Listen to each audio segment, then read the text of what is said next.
Just a disclaimer that what Tara Reade is saying are allegations. Some of them have been supported, some of them have not been, for obvious reasons, like the fact that she and Joe Biden would have been alone. The Biden campaign has denied all of Tara's allegations. Interestingly enough, Joe Biden has not, and he hasn't been asked to in the media appearances he's done since this story came out.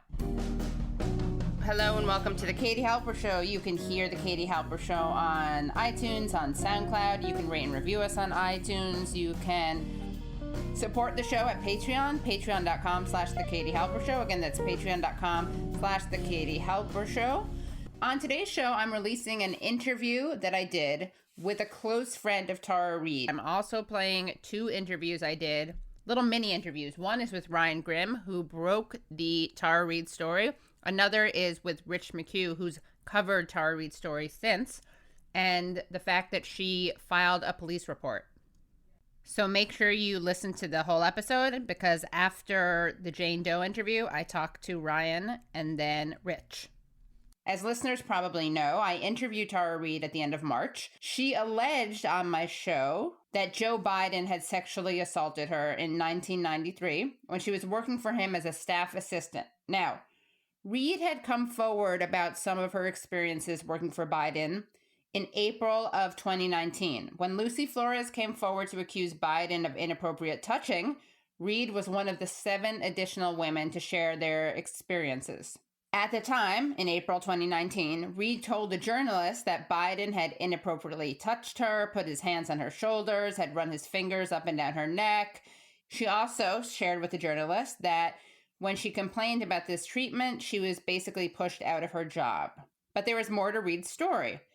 And she wanted to tell it, but she didn't feel comfortable telling it to the male journalist she was talking to. Right after coming forward about the touching and sexual harassment that she experienced at Joe Biden's Senate office, she was smeared online. People accused her of being a Russian agent because of things she had written about Russia.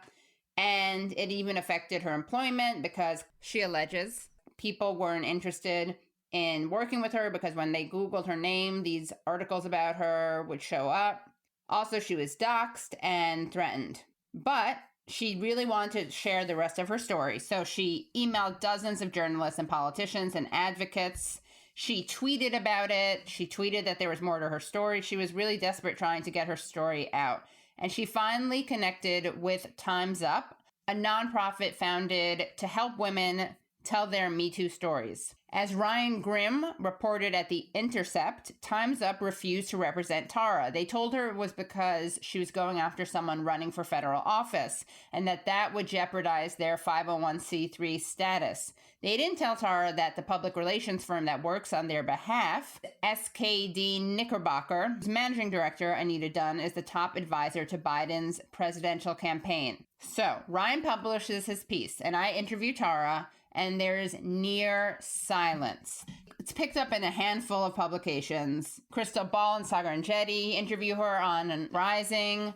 Amy Goodman interviews her. But it does not become a major story the way it did when Ryan Grimm also broke the story about Christine Blasey Ford and Brett Kavanaugh. And it's so obvious that there are some people who even write articles attempting to justify why the media is ignoring it. You can hear all about this, by the way, on the last episode of The Katie Halper Show, where Nathan Robinson and I go over all the media smears against Tara Reade. Also, make sure you listen to the actual interview I did with Tara Reade. Okay, so Tara Reade has a friend. We're going to call her Jane Doe. Now, Jane is one of the people Tara told about the sexual assault.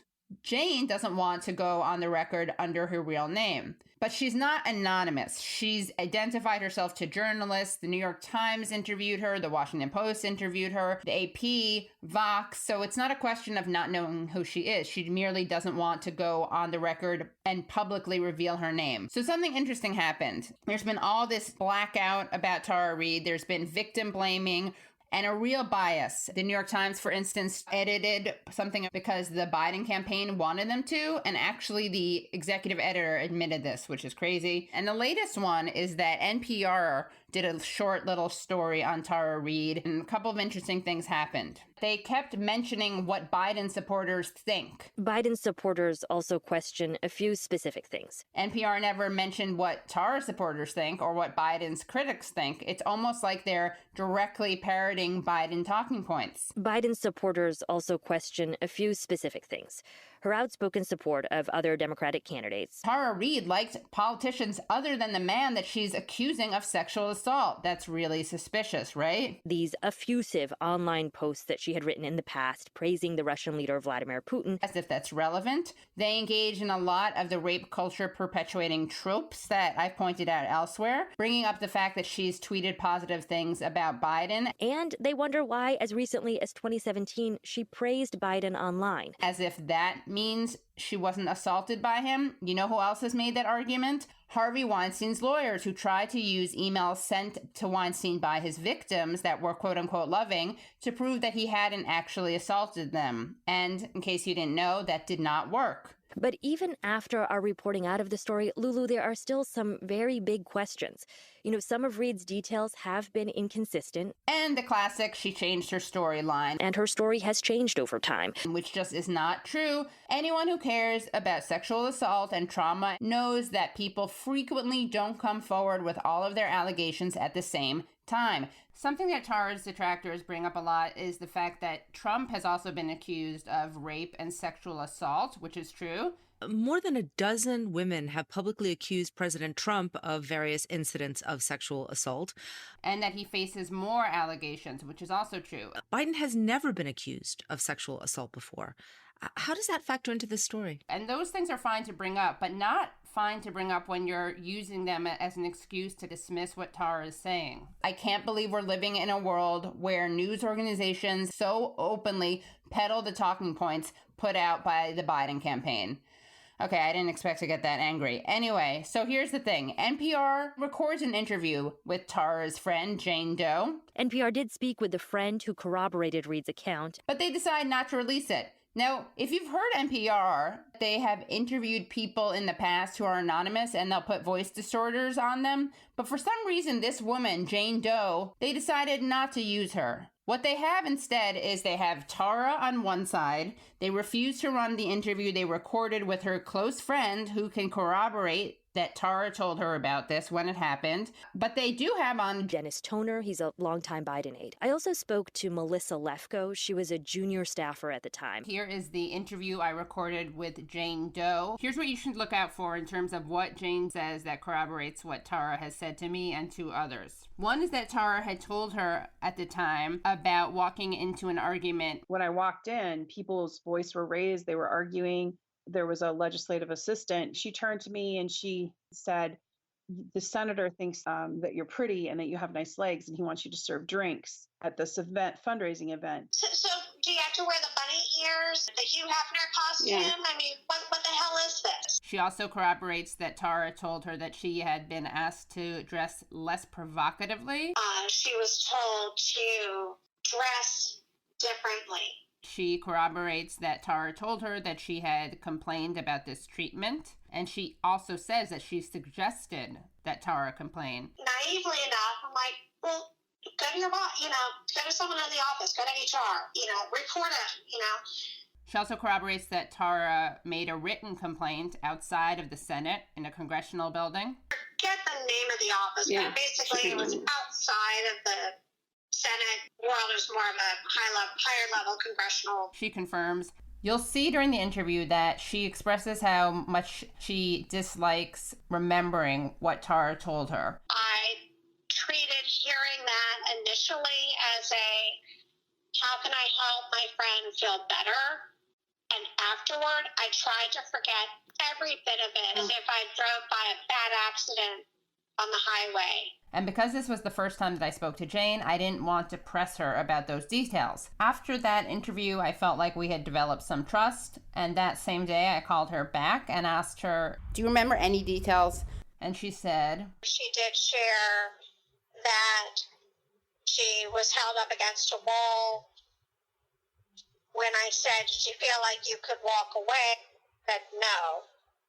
That his hand went where where it should be below the belt without her invitation.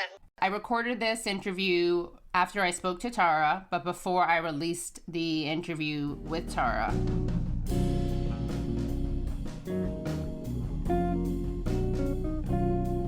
Can you tell me how you met Tara? Sure. So, she and I met when I was in Washington, D.C. for internship, and for housing, stayed at a place we all refer to as the nunnery. It was the it's still around, the Thompson Marquardt Hall across from Hart Senate Office Building. And she was living there, I was living there. We tended to run into each other at breakfast type of thing, just started chatting, hit it off, and just started a friendship that never left. And do you remember what she said to you about working for Biden? So when we met, she was actually, when we first met, she was with Panetta. That was a very good experience. And after Panetta, she ended up at Biden's office. And that was not such a great experience. You know, as I was there for an internship during college, you know, going to and from DC and talking, keeping the friendship going. So even though I was back at college, during some of this, you know, we still talked. A couple of things that I think are important is that I told her not to come forward. I've never been in camp, pick up the phone, tell someone who can get your experience out. Because it's not like he's going to pick up the phone and call and apologize. Right. She's not going to get an apology. Her life is already diverted from a course it could have had. A great deal because of the loss of confidence and everything else that went with it. Yeah, so damage done. I'm like, you're just asking for more. So, you know, that's one thing.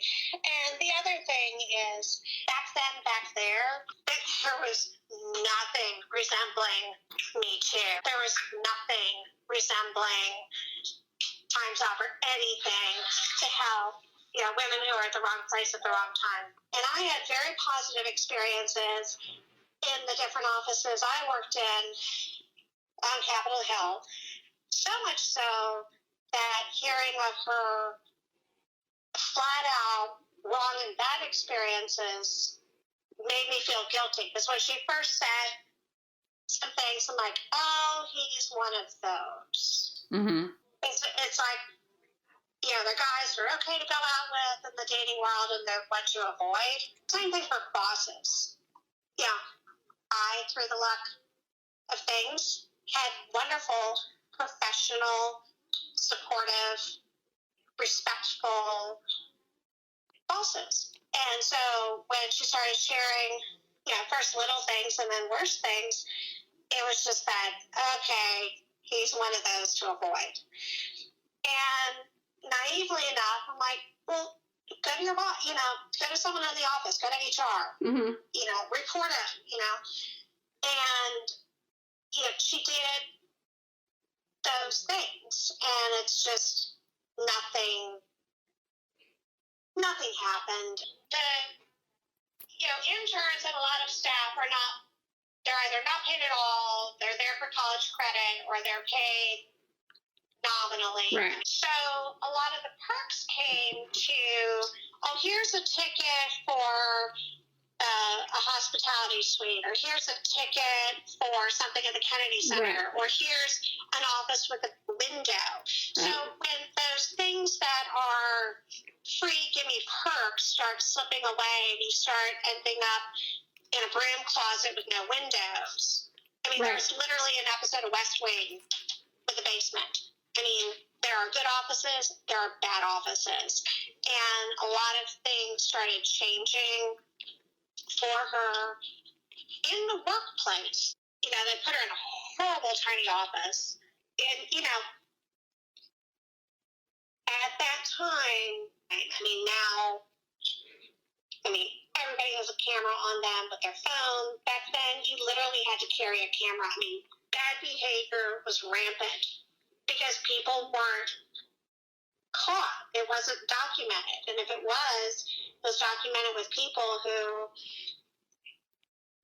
just looked the other way. Right. And, you know, one of the things years later that lingers and bothers me is that if she had been, and this is just a gut check, had she been the only one who ever had any kind of issue in this zone with Biden, if she were the first and the only, then everyone she would have brought it up with in his office would have said something like, hang on, let me get to the bottom of this. I need to talk to someone, figure this out. It would have been okay, haven't seen this before, need to figure it out.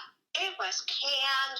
It was, okay, here we go. So we're going to do this, and then we're going to do that. It was so theatric in a way of, if it were only her, it's a situation, there would have been surprise. There would have been scrambling. There would have been figuring things out. They didn't scramble. They didn't struggle to figure out what to do. It was just, all right, so now we're going to go down this path with her. And I believe that she was not the first, and I believe that she was not the last because of how they responded. It was too canned. Uh-huh. Secondly, I was annoyed at the time that she was told to dress differently. And this ties back into when we were working on the Hill. I mean, today, you know, and it's a very different dress code today. I mean, this was back in the Princess Diana, roughly necklines, long sleeves, for fashion. I mean, we look like nuns compared to the way many women dress today. And it was annoying because what they were saying was she needed to stop looking pretty because she was not dressing. I mean, when we lived at the nunnery, you kind of dive into each other's closets. You share clothes. And, it was nothing unbuttoned. It was nothing down the front. It was nothing short. It was just, she's a beautiful person on the inside and out. And that's one of the frustrating things of her negative experience is that it took away some of that beauty spark. But she still thinks the world's a good place, and, she's helpless in that respect because she thinks deep down everyone's a good person still, which just annoys me, but she's my friend, so what do you do? But back then, we went out. We never were left alone. Those eyes melted men. She was stunning. And she's from California. She carried herself with class. And, she was just the total package. So what she was really hearing was, put a bag over your head. Right. Because she wasn't dressing inappropriately. Right. They were just putting the blame on her. And do you remember her telling you about the incident? Okay, I do. And to be quite honest, in my life, I treated hearing that initially as how can I help my friend feel better? And afterward, I tried to forget every bit of it as if I drove by a bad accident on the highway. They're gross things that you just don't want to commit to memory, to cue back up, to think of. They're things you repress on purpose, and it was just so gross and vile. I haven't made a point to try to remember it.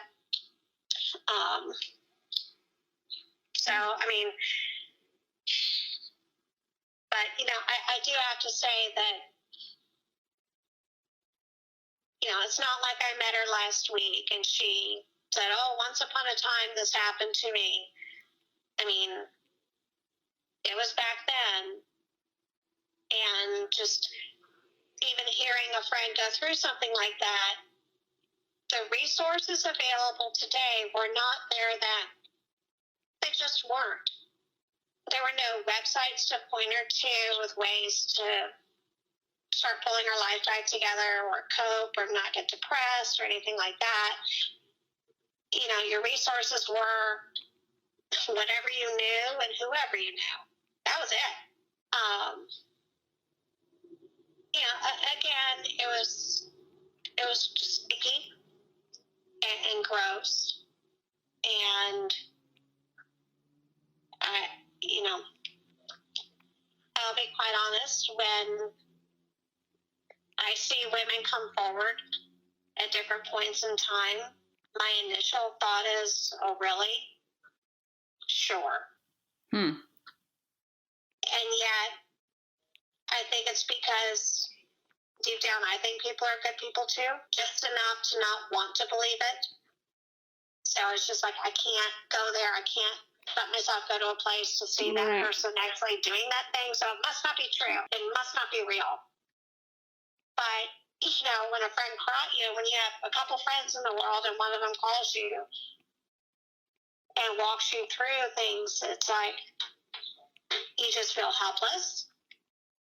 There's anger that you should have been there to help your friend. There's anger toward the person who hurt your friend, and yet it's her life.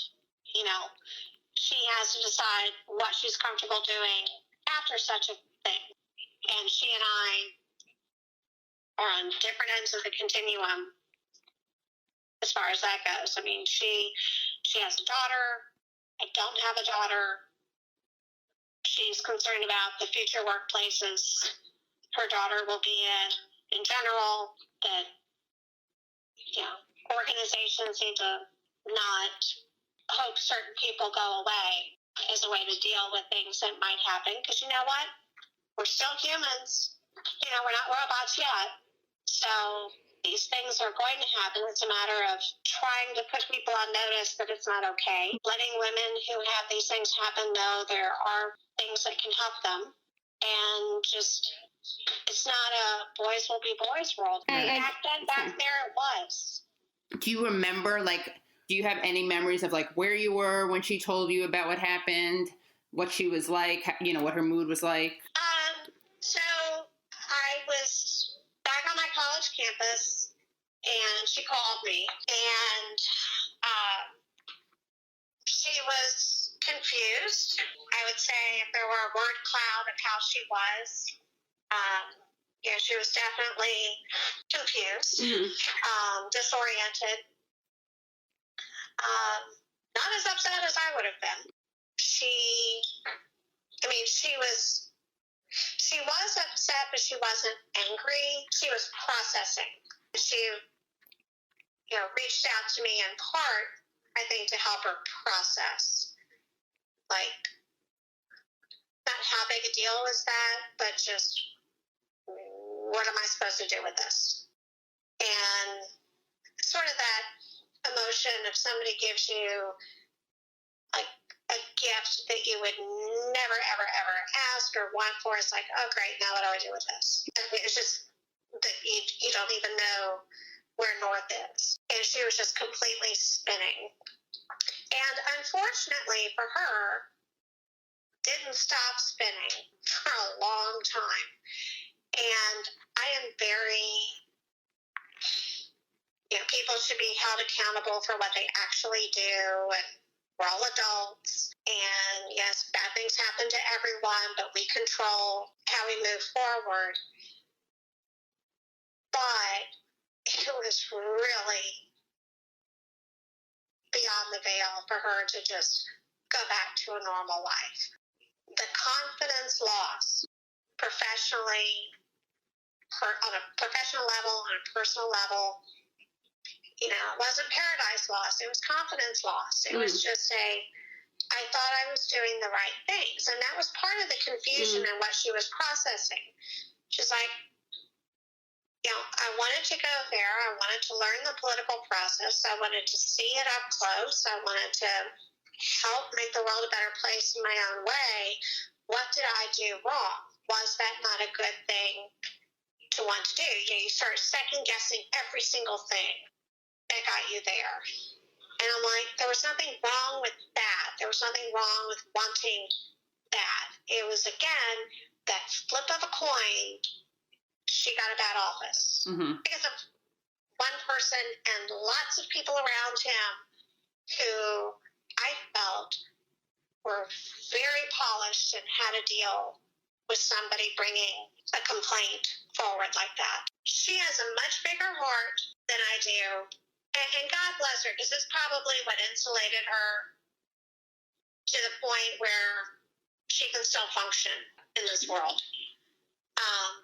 Now, I would argue that her life would have been not perfect. No one's is. But the energy she wasted trying to rebuild, basically reestablish a career interest, rebuild herself, forever looking at men twice. There should have been a system of, woulda, coulda, shoulda, but there should have been go to the Hill, but here are the offices you may want to just not if you're a girl. There's one-term guy who only hired Victoria's Secret women in his office. He was there for one term. He brought his own furniture and artwork and everything. So that was short-lived. Yeah. I didn't work there, but near that office. I mean, they're just people there for different reasons. And part of the disgusting thing to me is that he is still there. It takes you 30 seconds to queue up a bunch of video compilations of him having no sense of personal space. Yeah. I wish I had been there to pull her out of that moment. And her mom wished the same thing too. Today girls and young women have more courage because more things are out in the light. But then, it wasn't Little House on the Prairie, but come on, it was just not a world where you could speak up without, in some ways, worse things happening. Speaking up didn't make things better. Speaking up made things worse. Her life would have been different. And I've always felt that for a moment that was literally probably something he has no recollection of. I'd be happy if he knew what state he was in at any given time. But, even then, if, doors flew open and security or Capitol Hill police came in, even then, I'm not sure that it would have resonated that what he was doing was wrong. When you still get voted into office, when you still get paid, when you still have people around you who are powerful in and of themselves, protect you, then it's like, hey, I can keep going. Where's the line? I don't see it. And, I'm as mad at the people around him. The enablers, yeah. That, I guess I'm angrier than I thought I was. Yeah. But, all of my wanting her not to come forward, it's just to protect her because I feel that some things could get worse. There are crazy people out there. I worry for her safety. Mm-hmm. The Moo people started going after her last year with absolutely, laughable claims of, you know them. Really? Is that really the go-to? That's your level of creative? I'm just imagining people hearing this, and they're going to say, oh, this person, why didn't she come out earlier? Don't believe her. She's obviously either making it up or it wasn't that big of a deal, and why would she come out now? What do you say to those people who think that or say that? Well, I'd say, honestly, I can understand the compulsion to not want to think that poorly of someone's behavior. However, these things actually do happen, and they actually do happen to people who are daughters and eventually mothers who carry the heavier end of what happened than the guy. And feel that for every woman out there who had something actually happen, she has at least one friend she told who never doubts it. And all that matters in the end is what life they can hold together with every bit of who they are and whatever they need to hold their lives together. I don't think they should be denied that. So she needs this process to grieve. Like they say, grief is very, people have to grieve in their own way. Some people should be let to grieve in their own way. It's a grief. It's a grief of the life she thought she was building. And, for her to go through, for her to need this, she's going to have to hear that. She's going to have to hear, well, how could you ever vote for a Democrat after this? And, any other number of, how could you? And, I'm usually right there too. When I see women, I'm like, well, really? Okay. How can you show that? Who did you tell? Why are you really coming forward? I'm as skeptical as anybody else. That I think of her, and I'm like, she's not going to be believed by everyone. And I told her, I said, you're not going to get an apology. No one's going to throw you a parade. It's not going to turn back time. And people are going to say, how could you still vote for Democrats? Why wouldn't you have come forward this aggressively sooner? And part of the timeline, frankly, is that her daughter is now kind of launched into the world. Mm-hmm. I mean, you never let go of your kids. At least good parents don't ever let go of your kids. And,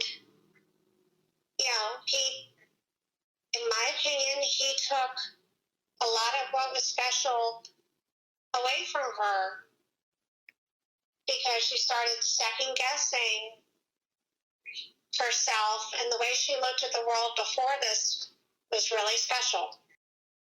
And yet, she still created the best childhood for her daughter she could with what she had and who she had in her life. And when her daughter was younger, there's absolutely no way she would have done anything by choice to make her daughter's life more stressful. She didn't want a teenage daughter, her preteen daughter, to hear things at school and have adult conversations that her daughter still doesn't need to hear. And, now that her daughter is a young woman, I think why jump up and down now is because her daughter's at less risk. Yeah. A lot of her daughter's view of the world is baked in. Her view of men is baked in. And now it's game on for how her daughter's treated in the workplace. Yeah. So that's part of her momentum to say, you know what? F it all. Yeah. Game on. Now I'm pissed. Yeah. And if she weren't a good mom, and there are plenty of bad moms out there, she would have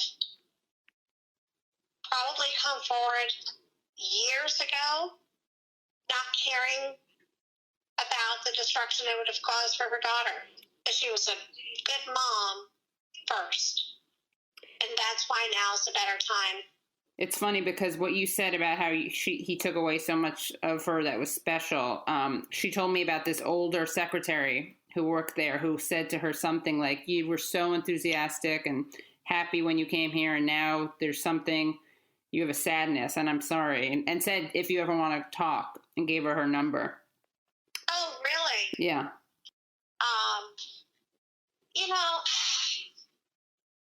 And I'm not saying this would have made it okay, but to me, there's a layer of all of this that it was a workplace.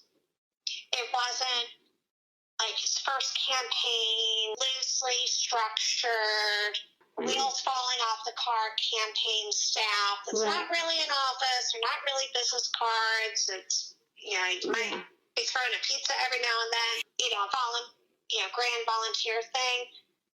This was her career. He was her boss. People in the office were her co-workers. There's a different expectation, and I don't think an unrealistic one, but there's a different expectation. And she told you in real time about the being called in to serve, asked about, you may not actually remember, but do you remember when she... Serving of the cocktails, he liked her legs, and I'm like, so do you have to wear the bunny ears, the Hugh Hefner costume? Yeah. I mean, what the hell is this? Right. And you remember her telling you about the, that they told her to dress differently, right? Because you brought that up yourself. Yes. Yeah, and that was just annoying because I'm like, really? The only thing she could do at this point is show up in a potato sack or have a brown paper bag on her head. Yeah. Because I knew I worked for the good guys. Yeah. I'll just put good guys, bad guys. Sure. Since I knew I respected those I've been with, I know I did reach back out to say, I know I didn't have this problem here, but someone I care about had a problem in another office.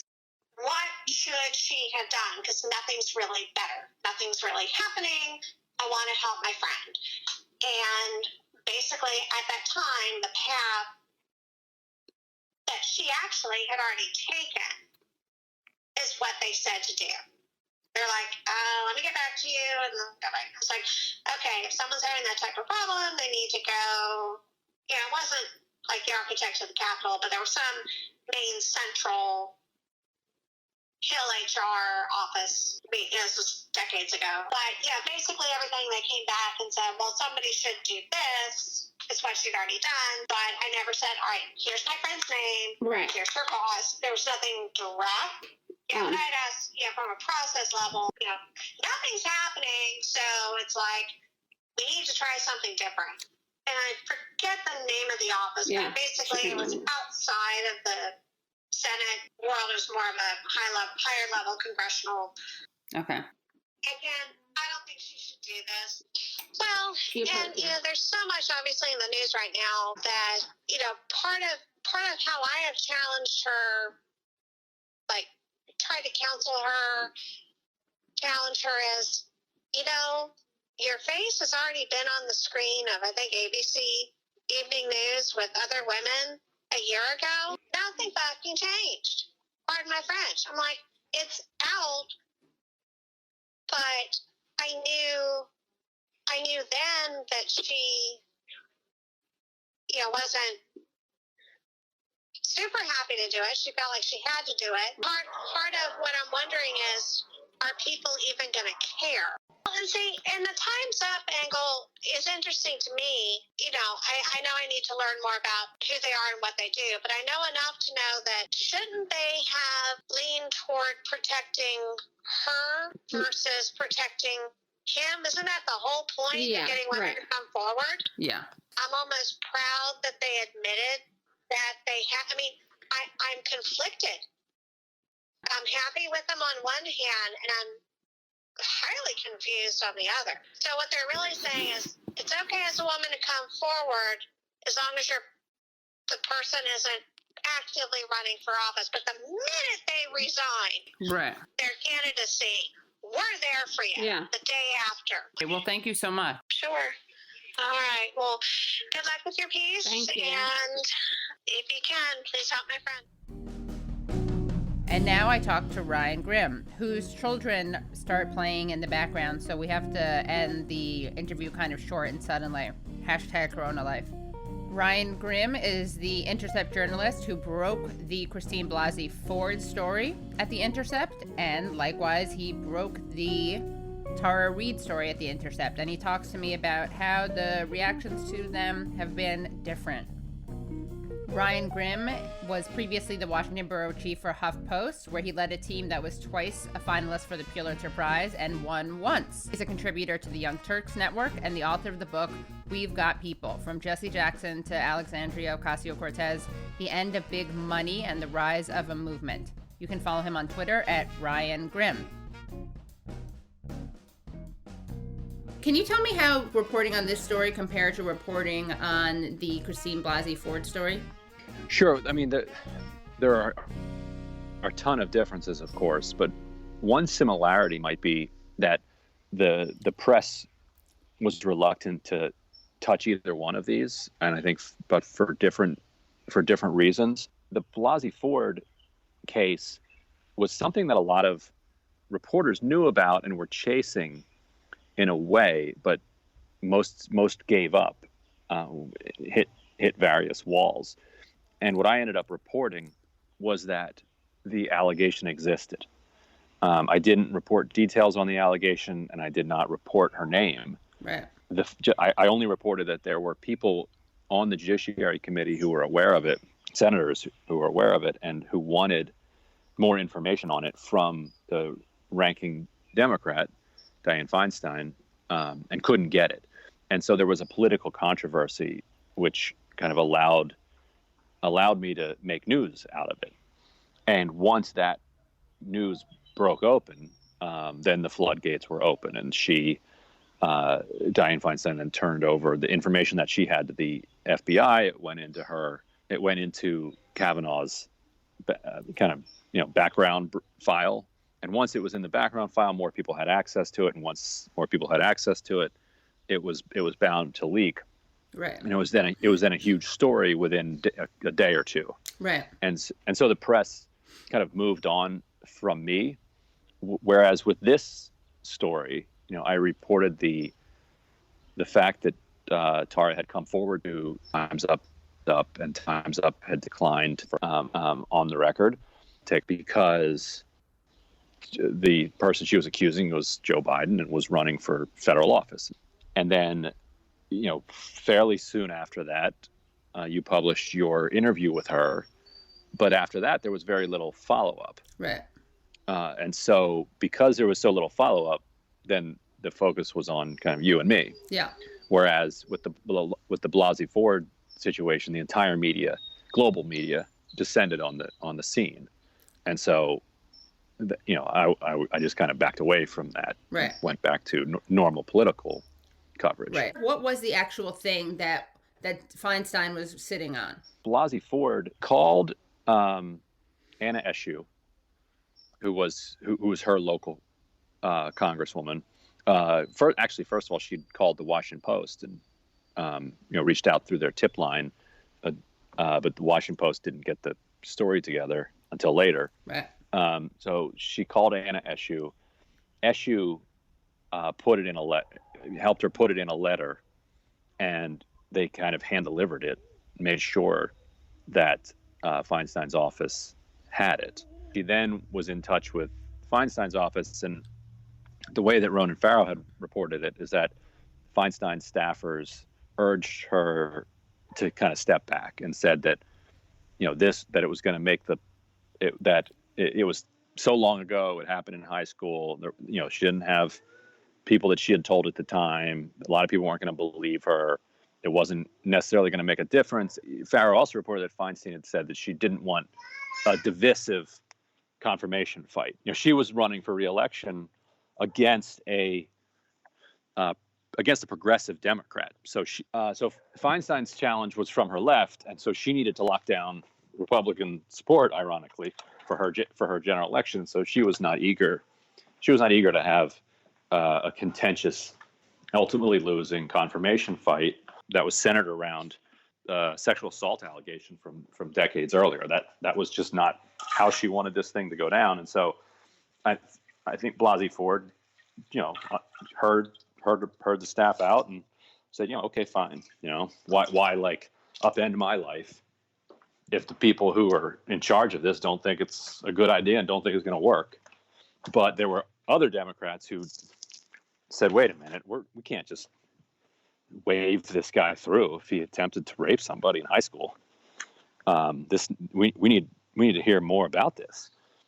So that's where that. Okay. That's how that ended up breaking out. Right. So in that case, you reported on something about the allegation. Once you did that, the mainstream media was on it like instantly, basically. Mm-hmm. They didn't do a deep dive. I assume they didn't do any FOIA requests before, or they didn't get any FOIA information before reporting on it, because I think most places reported on it within 4 days. And even faster than that. Yeah. Right. Sorry. Everyone reported on it. Right. They reported on it like the day of, I believe. But within 4 days, I think, was when they mentioned her name, because then her name came out. So her name wasn't out at first. So all these places immediately did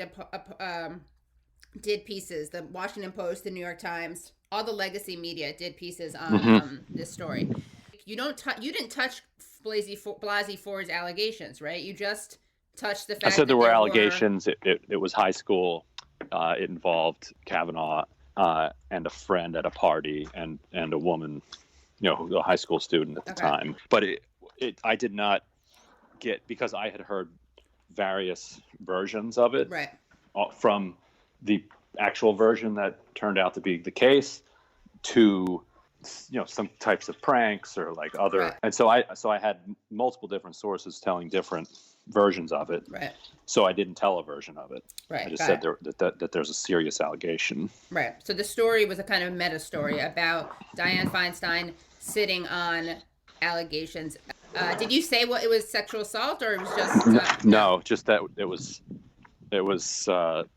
something, it was a controversial incident, right, at a party that involved him and right.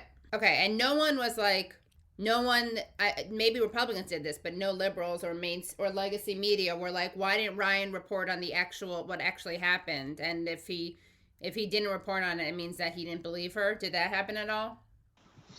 No, okay. That didn't happen. And have you seen that happening in this case? I mean, I've seen it. People have said it to me, but I don't know if you've come across that at all. I haven't seen it very loudly if it has been, if it has been out there. So, and then in this case, again, you write a meta story about a woman who had allegations of something more, right?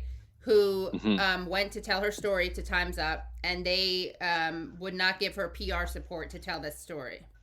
Or legal support, right? Or legal support. They told me, and they told her that they're still happy to make referrals to attorneys. Okay. Because as she continues looking for attorneys, right, they're happy to continue providing that service, which is part of what they do. They have a network of dozens of attorneys who take cases of victims, either pro bono or for a fee, or with financial support from Time's Up. Right. And it was the financial support that Time's Up said they could not offer, right, because those were 501c3 dollars, and Joe Biden was a federal candidate for federal office. And you spoke to a tax attorney who said that was a kind of dubious claim, or dubious reasoning. Right. You could probably find an extremely conservative lawyer who would tell you that, it's always better not to come anywhere near the line. But right, the standard the standard advice that tax attorneys would give is that if you have a set of criteria for the types of cases that you take, that as long as you're meeting that criteria, you're not going to be in trouble if the person happens to be running for federal office. Right. And if your criteria is we go after powerful men in male-dominated industries who have, allegations made against them by women, and your case fits that criteria, then the IRS is not really going to be able to make a case that you're just electioneering here. Right. And so how did the response to this story compare to the response to the Blasey Ford story? And how do you see the differences in terms of how credible or how backed by evidence these different claims are? Well, they're really interesting in that Tara has objectively more contemporaneous corroboration. She told her mother, her brother to a slightly different degree, and her friend at the time. Her mother has since passed away, but her friend and her brother both remember that she did in fact tell her mother. So even though her mother's not here with us to say that, yes, Right. it's true that she told me this, we have two people who say, yeah, she did tell her mother. Right. So that's, in a way, that's three Right. people. She also said that her mother called into the Larry King live show Right. sometime in the 90s to say that her daughter had been sexually harassed Right. by a powerful senator and retaliated against. That's a needle in a haystack that we have not been able to find yet, because she doesn't know what year it was. Right. They don't. The show did not use even first names. Right. It just say, caller from Seattle. Right. And so, but the fact that she, was willing to say that happened, that's a credible thing to say. Right. Because if it's not true, yeah, why would you? Somebody could ultimately maybe prove that it's not true. It's hard to find. Right. So there are those. There are those corroborating pieces. On the other hand, Blasey Ford was just clearly a just more viscerally kind of compelling victim because of her professional status and the way that she, comported herself. Yeah. Nobody will ever forget like the way that she carried herself at that hearing. In her line, indelible in the hippocampus is the laughter. Right. You're just, she's right. She's a psychiatric professional. Right. Who knows, a Stanford professor. Right. Stanford professor who knows about trauma. And you hear her telling her story and you believe it. Right. Now, plenty of people on the right certainly did not. Right. But so it had just a visceral resonance. Yeah. Whereas Tara's hasn't been in front of any congressional committees yet. She told part of her story a year ago, but not the whole story, and so that's gonna raise questions among people. And there's a class issue going on here. Big time. Tara's broke. Blasey Ford is clearly, highly educated, professional, accomplished woman. They're just very different stylistically. Mm-hmm. Right, and also Tara, like Blasey Ford, does not have Medium posts where she's fawning over Vladimir Putin. Right, yeah. If we were applying the Me Too standards to Tara, none of this would matter. It wouldn't matter that she had said weird stuff about Putin, which she definitely did. But she also, lots of people on the left are like, we're too hard on Russia. Right. For Northern California, you're going to find all types. Yeah. And, she's like median Northern California liberal. Yeah, exactly. So, no offense to Northern California liberals, love them. Love them, but they definitely present differently. And now I talk to Rich McHugh. Rich was a supervising producer in the NBC News investigative unit, where he and correspondent Ronan Farrow spent a year investigating sexual misconduct allegations against the Hollywood producer Harvey Weinstein. After their investigation was shut down at NBC, it was published in the New Yorker magazine and won the Pulitzer Prize. So, Rich, thank you so much for joining us. Thanks for having me. Happy to be here. Thank you. Can you tell us how you started covering the story and what you found out about it? It actually came through some of my previous work. I remain in touch with a lot of the Weinstein survivors, and I had recently written about the trial and everything. One of them had reached out to me and said, "Hey, Rich, can you take a look at this? There's this woman, and I think it would benefit you guys. It would be a benefit for you guys to talk. It might be good for you to look into her case," and that was Tara Reade. This story has now been covered in the mainstream media. She has filed a criminal complaint with the DC Metro Police as of last Thursday. And there is this kind of moment now where everybody's considering, her allegations, her accusations, and the responses to it. it seems like it's kind of in a pause. People are trying to figure out where this goes. You tweeted out that the Washington Post had a piece about Tara Reade, and it quoted the complaint that she filed Thursday with the D.C. police. And it says, Reade, quote, disclosed that she believed she was the victim of sexual assault. And then as you continue, but the complaint I reported from last Friday when I broke the story in Business Insider states that Reade disclosed that she was the victim of a sexual assault in 1993. And then you write, why the addition of the two words she believes? See the report below, redacted for privacy. So can you explain to people the significance of that? Sure. I mean, when you're quoting really sensitive documents like this, you have to check your work and be doubly certain that what you're actually saying from this person's mouth, in this case it was Tara Reade's mouth, is in fact accurate. And I checked, because the nature of the allegation is so sensitive and explosive.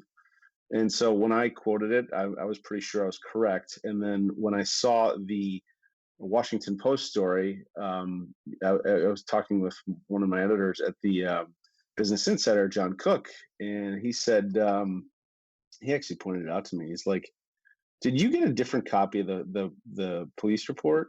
And I said, look at the copy and look. And so after looking through the copy, I was like, "Did I have this wrong?" And I literally just put it out on Twitter as a question, because I was like, either the police report has been changed, maybe under pressure from somebody, or their copy is wrong. Either one is bad, and right. I'm not accusing anybody, but sure.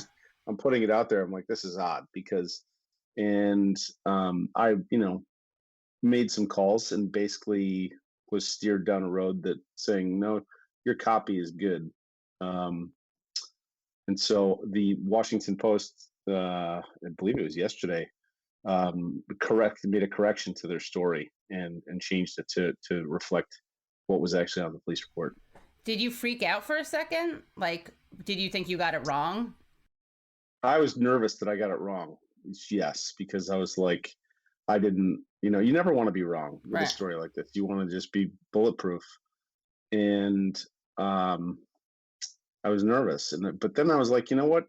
I went back and checked the document that I had, and then I obtained on Friday or Thursday night, I forget now. But and I was like, no, there it is. Yeah. So something's up, because I have the correct document, and that's not what the quote says. Right. And so, to be fair, I guess the Washington Post did correct it. Yeah. Tell me how reporting on this has been, how it compares to reporting on the Weinstein stories, and what you learned from reporting on Weinstein about reporting on sexual assault, and also on taking on powerful men, basically. Mm-hmm. I'll say that even before reporting on Weinstein, when I was working with Ronan at NBC, we did a story about sexual assault on college campuses, and that was where I really learned, the difficulty in just telling one person's story, regardless of who they are, with regard to this topic, because it's so sensitive and so personal. And when you're accusing somebody of horrific things like this, and so I really learned how to kind of treat this subject matter, or at least I was starting to learn. Weinstein was a totally different thing. It was like it was that on steroids, and with all the pressures being directed at us, not to report this story. It really crystallized, it makes you crystallize where you have to focus, and in order to get a story like this across the finish line, which is in print, because there are, the challenges are always the same. You have to prove, that it's reportable, that you have the facts, that you've spoken to enough people, and you're trying to do this the whole way through and collect data points that kind of say, you're on the right track, or you should pull back from the story. And so I'd say that there are similarities between these two stories, and there are differences. The similarities are that when you go up against a powerful person, and someone's alleging something, um, there are added pressures in getting that story across the finish line. And in this case, I'd say there is there's the added layer of politics that's clouding everything. And I'd say, what I learned in Weinstein and applied here is that you have to you literally have to strip out the politics if that's possible, because it's part of the story. But look at this story if the politics were not involved, and how would you treat this? And that's what I tried to do with this with Tara's story. And why did she file this police report? Based on your conversation with her. I can only go from what she said, Of course. Said she's filed it for safety reasons, that she was harassed last year when she first came out. She is, I think it's fair to say she's afraid of what could happen to her because of what she's alleging. She also wanted it known that when she told me this, I thought it was I was struck by it, which she said, I want people to know that even though this happened 26 years ago, this did happen, and I want people to know that I'm willing to go under oath and work with law enforcement. And when she filed it and then afterwards told me that, I was like, this is a story. At this point, this is a story.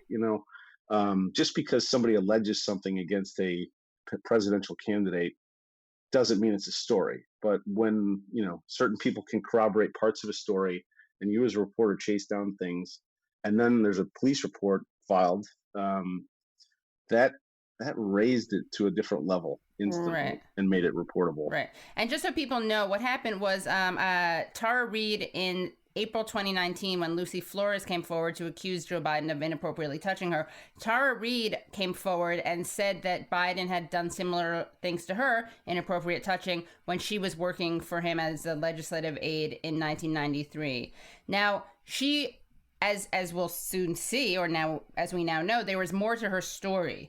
And she wanted to tell the rest of her story, which involved allegations of sexual assault. But she didn't feel safe doing that because as soon as she came out and what motivated her, interestingly enough, was that she saw Lucy Flores, the Nevada politician who had accused Joe Biden of inappropriately touching her. She saw her being attacked. So that is one of the reasons she wanted to come forward, was kind of in solidarity and to defend Lucy Flores and say, no, he does do this. And then what happened was right away, people started pointing to these totally irrelevant writings she had done about Russia and Putin. Has nothing to do with the veracity of her claims about Joe Biden. And she was harassed and she was smeared online. She was called a Russian agent. It affected her in terms of interviews for jobs. People would Google her and this would come up. She even had someone call her. She told me call her and threaten her and say that like he knew where she lived. So she was afraid. And then she wanted to tell her story, and she sought the support of Time's Up, which is a 501c3 nonprofit that exists to support women in telling their Me Too stories. And as Ryan Grimm reported at The Intercept, Time's Up told Tara they couldn't give her PR support. They couldn't help her tell her story. And they said it was because she was alleging Joe Biden. Now, they didn't say it's because you're accusing Joe Biden of this and we like Joe Biden. They just said we can't do this because he's running for federal office and that would violate our nonprofit status, which is something that a lot of lawyers, you're not a lawyer. I don't know if you have any comments on that. I will say that Ryan Grimm quoted a lawyer who said that's a pretty dubious reasoning. You can't support people who accuse people in one party and not the other party. But by this logic, they also couldn't support people accusing Donald Trump of anything. So anyway, that's kind of where it stands now. And then she was interviewed by Ryan Grimm. I spoke to her, and then people were kind of quiet about it. And there was some attempts to explain the lack of coverage. And as you said, there were corroborators. Her brother and her close friend. She told her brother, her close friend, and her mom at the time. Her mom has since died, but I spoke to the friend and the brother, as did you, right, Rich? Yep. And how did you find what did they tell you? I found her brother, Colin, very measured and I'd say credible. Mm-hmm. he wasn't out there screaming like, I want to talk to you. It's like, I had to pull certain things out of him, and usually that's a sign that that you're getting the truth.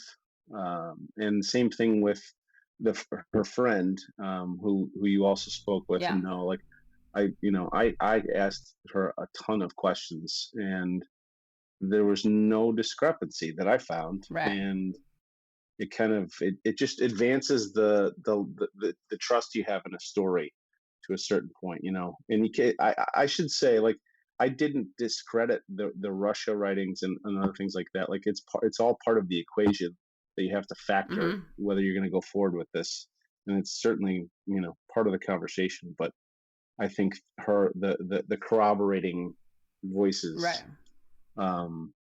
were what convinced me that it was worthy of continuing to report. Yeah. And then the bar for me was like, can I advance the story if it's in a meaningful way? And I was just kind of stuck there for a little bit, and then I found out she filed the police report, and I was like, I have to report this now. Like, this is real.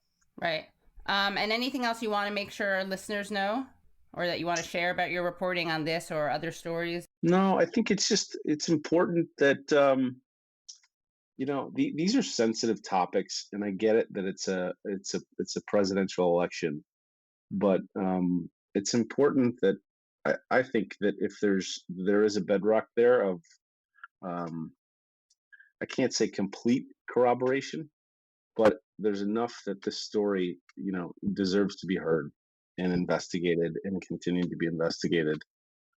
We shouldn't be playing judge and jury prior to going down the hole, like going through the investigation, because it's maybe politically inconvenient or unappealing. Yeah, I mean, she even said to me, I think I'm the politically inconvenient woman, right? And I don't think she at this point wants either of them to win the election. Right. Yeah. She just wants to be heard in a dignified way. That's my understanding. Yeah. Great. Well, thank you so much, Rich, for joining us. And where can people find you, Rich McHugh? Well, I'm writing for Business Insider and Vanity Fair, and Great. On Twitter, Rich McHugh. Great. And I'm going to stay on this. Great. Thank you. And we'll have you back on. Thanks for having me on. Thanks so much. Bye-bye. Bye. Thanks so much for listening to The Katie Halper Show. The Katie Halper Show is produced by Josh Bregman, edited by Ted Reade, and our theme song is by the band Cordova. Make sure that you check out my YouTube channel because I'm starting to put up videos there, youtube.com/Katie Halper. Also, check out my Guardian piece that's dropping soon about Tara Reade. I recorded my interview with Rich McHugh last week, so I'll be having him on again to get a new update. Please support The Katie Halper Show at Patreon. That's patreon.com/The Katie Halper Show. Again, that's patreon.com/The Katie Halper Show. Rate and review us on iTunes. Bye.